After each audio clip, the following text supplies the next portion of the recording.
大家好，我係九龍豪宅 Catherine 高，今日為大家介紹就係廣播道區嘅雅芳園。依家我哋一齊嚟望下。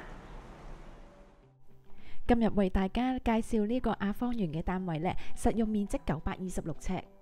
入門口經過廚房同埋玄關位之後，就到咗呢一個長方形嘅客飯廳。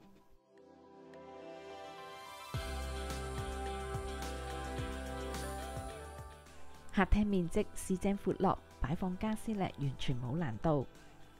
單位採用落地玻璃窗嘅設計，而且係附設露台。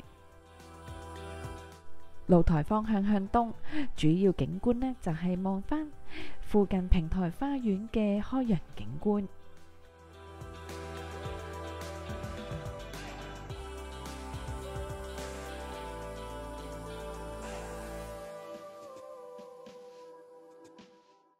飯廳隔離呢一個位置呢，就間成為一個半開放式嘅書房。原本3房嘅間隔呢，業主依家改成為2房。首先就係望下主人房，主人房面積依家相當闊落。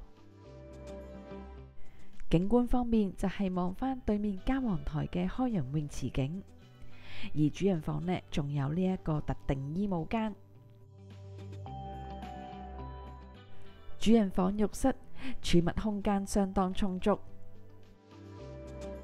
沖涼嘅地方呢，依家係改成為企缸。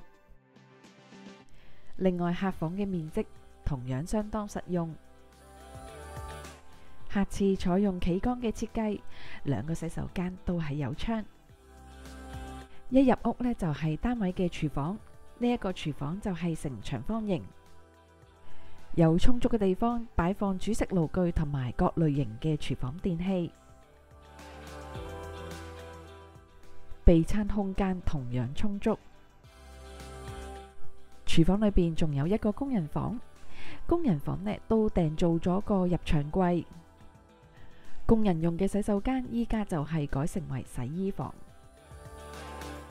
今日就介紹到呢一度啦，多謝晒大家睇我嘅影片。中意嘅話就記得讚好、分享同訂閱我頻道。下條片見，拜拜。